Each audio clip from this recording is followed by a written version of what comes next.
ଶିମିଳିପାଳ ପାହାଡ଼ ନିକଟରେ ରାମଚନ୍ଦ୍ରପୁର ନାଁରେ ରହିଥିଲା ଏକ ଛୋଟ ଗାଁଟିଏ। ସେହି ଗାଁରେ ରହୁଥିଲେ ରତ୍ନାକର। ରତ୍ନାକର ଚାଷବାସ କରି କଷ୍ଟେ ମଷ୍ଟେ ପରିବାର ଚଳାନ୍ତି।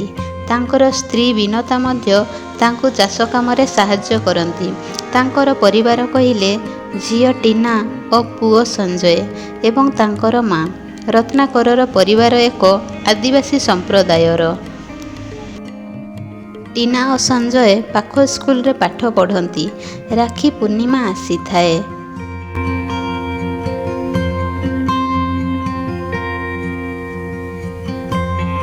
ସେଦିନ ଟିନା ଓ ସଞ୍ଜୟର ସ୍କୁଲ ଛୁଟି ରହିଥାଏ।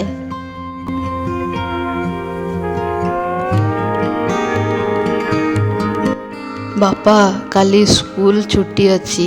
ରାକ୍ଷୀ ବନ୍ଧା ହେଲା ପରେ ଆମେ ମଧ୍ୟ ତୁମ ସହିତ ବିଲକୁ ଯାଇ ତୁମକୁ କାମରେ ସାହାଯ୍ୟ କରିବୁ।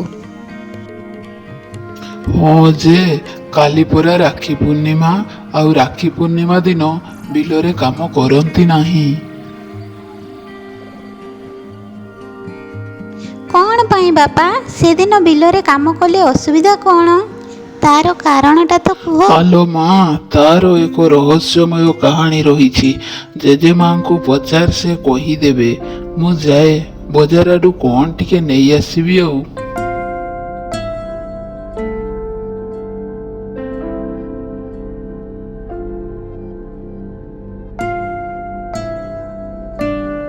ଜେଜେମା, ସେ ରାକ୍ଷୀ ପୂର୍ଣ୍ଣିମା ଦିନର କାହାଣୀଟା ଆମକୁ କୁହ ନା। କ'ଣ ପାଇଁ ସେଦିନ ବିଲରେ କାମ କରନ୍ତି ନାହିଁ? ଜେଜେମା, ମୁଁ ବି ଶୁଣିବି। ହଉ, ଏଥର କୁହ। ହଉ, ତାହେଲେ ତମେ ମାନେ ବସ, ମୁଁ କାହାଣୀ ଆରମ୍ଭ କରୁଛି। ବହୁତ ଦିନ ତଳର କଥା। ଗୋଟେ ଗାଁରେ ଦୁଇ ଭାଇ ଭଉଣୀ ରହୁଥିଲେ। ତାଙ୍କର ବାପା ଓ ସାଥିରେ ଥିଲେ ତାଙ୍କର ସାବତ ମା। ତାଙ୍କର ସାବତ ମା ସେ ଦୁଇ ଭାଇ ଭଉଣୀଙ୍କୁ ଜମା ଭଲ ପାଉନଥିଲେ। ବହୁତ ହଇରାଣ କରୁଥିଲେ। ଖାଇବାକୁ ମଧ୍ୟ ଦେଉନଥିଲେ। କେବଳ ଗୋଟେ ପରେ ଗୋଟେ କାମ କରଉଥିଲେ। ତାଙ୍କର ବାପା ମଧ୍ୟ ମାଇପ ବୋଲା। ସ୍ତ୍ରୀ ଆଗରେ ତାର ମୁହଁ ଫିଟୁ ନଥିଲା। ଏମିତି ସେମାନଙ୍କର ଦୁଃଖର ଜୀବନ ବିତି ଚାଲିଥାଏ। ତାପରେ ଆସିଲା ରାକ୍ଷୀ ପୂର୍ଣ୍ଣିମା। ସକାଳ ହେଲାଣି। ଏ ଦୁଇ ଭାଇ ଭଉଣୀ ଯାକ ଏତେ ବେଳ ହେଲାଣି ଶୋଇଛନ୍ତି। ଏ ଘରର ଏତେ ସବୁ କାମ କିଏ କରିବ? ମୁଁ ଯାଏ, ସେମାନଙ୍କୁ ଦେଖେ କ'ଣ କରୁଛନ୍ତି ଦୁଇ ଜଣ। ଘରର କାମ ସବୁ ମୁଁ କରିବି, ଆଉ ସେମାନେ କ'ଣ ଗିଳିବା ପାଇଁ ଅଛନ୍ତି?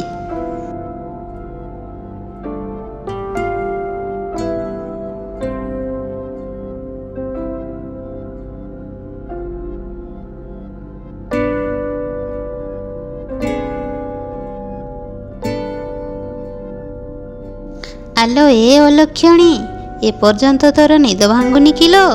ତୁ ଉଠିବୁ ଦିନ 10ଟାରେ, ଆଉ ଘର କାମ ସବୁ କିଏ କରିବ?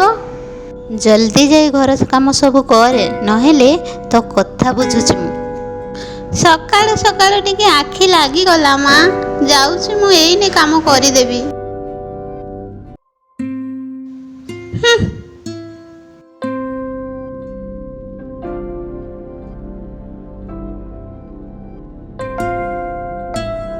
ଆରେ ବୁଢ଼ା ମୁହାଁ, ତୁ ମୋ ମୁହଁଟାକୁ କାହିଁ ଅନେଇଛୁ? ଏଇଠି ଯେତିକି କାଠ ଅଛି ତାକୁ ସବୁ କାଟିକି ରଖିଦେବୁ ଯା, ନହେଲେ ଆଜି ତୋର ଖାଇବା ବନ୍ଦ କରିଦେବି। ବୁଝିପାରିଲୁ ତ ମୁଁ ତୋତେ କ'ଣ କହିଲି? ନାଇଁ ମା, ସେମିତି କୁହନି। ମୁଁ ଯାଉଛି, ସବୁ କାଠ କାଟିଦେବି।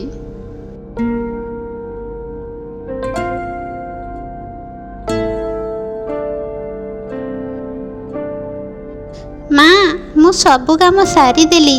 ମୁଁ ଯାଉଛି ଗାଧେଇ ଆସିବି। ମୁଁ ମୋ ଭାଇ ହାତରେ ରାକ୍ଷୀ ବାନ୍ଧିବି। ମୁଁ ଯାଏ ଦେଖେ ସେ କୁଆଡ଼େ ଗଲା। କ'ଣ କିଲୋ, ଆଜି କ'ଣ ତମେ ଦୁଇ ଜଣ ବିଲକୁ କାମ କରିବାକୁ ଯିବନି କି? ରାକ୍ଷୀ ବାନ୍ଧିକି କ'ଣ ହବ? ମା, ଆଜି ପରା ରାକ୍ଷୀ ପୂର୍ଣ୍ଣିମା। ଆଜି ମୁଁ ମୋ ଭାଇ ହାତରେ ରାକ୍ଷୀ ବାନ୍ଧିବି। କେତେ ପ୍ରକାରର ପିଠାପଣା ହବ, ସମସ୍ତେ ମିଶି ଖାଇବା। ସତରେ କେତେ ମଜା ହବ। ପିଠାପଣା ଖାଇବ? ଆଲୋ ଆଲୋ ଆଲୋ, ଝିଅର ପାଟିରୁ ତ ପୁରା ଲାଳ ବହିଲାଣି ଆଉ। ଏଇଠି ତ ମା କରିଦେଇକି ଯାଇଛି ତ। କହିଲା କ'ଣ ନା ପିଠାପଣା ଖାଇବ। କାମ କଲେ ଖାଇବ, ନହେଲେ ନାହିଁ। ତୁମ ଦୁଇ ଭାଇ ଭଉଣୀକୁ ମୁଁ କହିଦେଉଛି ଜଲ୍ଦି ବିଲକୁ ଯାଇ କାମ କର, ନହେଲେ ଆଜି ତୁମ ଦୁଇ ଜଣଙ୍କର ଖାଇବା ବନ୍ଦ କରିଦେବି। ବୁଝିପାରିଲ? ନାଇଁ ମା, ସେମିତି କୁହନି। ସେ କ'ଣ ଜାଣିଛି? ସାଙ୍ଗମାନଙ୍କ ଠାରୁ ଶୁଣି ଖୁସି ହୋଇଯାଇଥିଲା।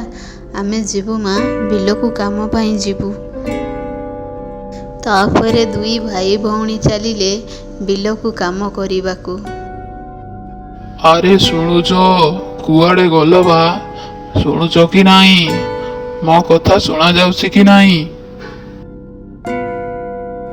କ'ଣ ହେଲା କୁହ? କ'ଣ ଏମିତି ରଡ଼ି ଛାଡ଼ିଛ? ଶାନ୍ତିରେ ଟିକେ ବସେଇ ଦଉନ। କୁହ କ'ଣ ହେଲା? ଆରେ ପୁଅ ଝିଅ କୁଆଡ଼େ ଗଲେ କି? ତାଙ୍କ ପାଇଁ ମୁଁ ନୂଆ ଡ୍ରେସ୍ ଆଣିଥିଲି। ଆଜି ପରା ରାକ୍ଷୀ। ସେମାନେ ବିଲକୁ ଯାଇଛନ୍ତି କାମ କରିବାକୁ। କାହିଁ ବ୍ୟସ୍ତ ହେଉଛ? କାମ ସରିଲେ ଆସିଯିବେନି? ଆଜି ପରି ଦିନରେ ସେମାନଙ୍କୁ ତମେ ବିଲକୁ କାମ ପାଇଁ ପଠେଇଛ? ଲୋକ ଦେଖିଲେ କ'ଣ କହିବେ? ଓହୋ, ମୁଁ କ'ଣ ସେମାନଙ୍କୁ ପଠେଇଛି? ସେ ତ ନିଜେ ଯାଇଛନ୍ତି। କହିଲେ କାମ ସାରି ଦେଇ ଆସିବେ। ଦିନ ସରି ଆସୁଥାଏ। ସୂର୍ଯ୍ୟ ମଧ୍ୟ ଲୁଚିବାକୁ ଲାଗିଲେଣି। ପକ୍ଷୀମାନେ ମଧ୍ୟ ନିଜ ନିଜ ବସାକୁ ଫେରିଲେଣି। କିନ୍ତୁ ଭାଇ ଭଉଣୀଙ୍କର ଦେଖା ନାହିଁ। ବାପା ଏହା ଦେଖି ବହୁତ ବ୍ୟସ୍ତ ହୋଇପଡ଼ିଲେ।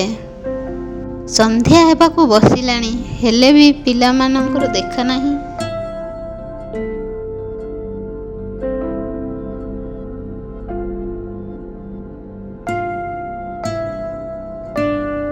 ଆରେ ଶୁଣୁଛ? ସନ୍ଧ୍ୟା ହେଇଗଲାଣି। ଚାଲ ପିଲାମାନଙ୍କୁ ବିଲକୁ ଯାଇ ଟିକେ ଦେଖି ଆସିବା। ମୋ ମନଟା ଜମା ଭଲ ଲାଗୁନି।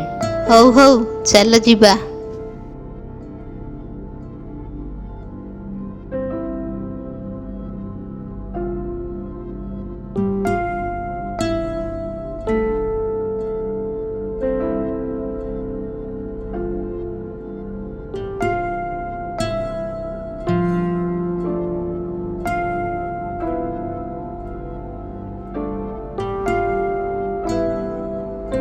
ବାପା ମା ବିଲକୁ ଯାଇ ଦେଖିଲା ବେଳକୁ ପୁଅ ଓ ଝିଅ ଦୁହେଁ ଅଧା ସାପ ଅଧା ମଣିଷ ଅବସ୍ଥାରେ ଅଛନ୍ତି। ଏହା ଦେଖି ବାପା ମାଙ୍କର ପାଦ ତଳୁ ମାଟି ଖସି ପଡ଼ୁଥାଏ। ସାବତ ମା ତାର ଭୁଲକୁ ବୁଝିପାରିଲା ଓ ସେମାନଙ୍କୁ କ୍ଷମା ମାଗିଲା। ଧୀରେ ଧୀରେ ସେମାନେ ସମ୍ପୂର୍ଣ୍ଣ ରୂପରେ ସାପ ହୋଇଗଲେ ଏବଂ ଦୂରକୁ ଚାଲିଗଲେ। ସେହି ଦିନଠାରୁ ଲୋକମାନଙ୍କର ବିଶ୍ୱାସ ଅଛି ଯେ ରାକ୍ଷୀ ପୂର୍ଣ୍ଣିମା ଦିନ ବିଲକୁ କାମ ପାଇଁ ଗଲେ କାଳେ ସାପ ହୋଇଯିବେ, ସେଥିପାଇଁ କାମକୁ ଯାଆନ୍ତି ନାହିଁ। ଏବେ ତମେ ଦୁଇ ଜଣ ବୁଝିପାରିଲ ତ ରାକ୍ଷୀ ପୂର୍ଣ୍ଣିମା ଦିନ ବିଲକୁ କାହିଁ ଯାଆନ୍ତିନି?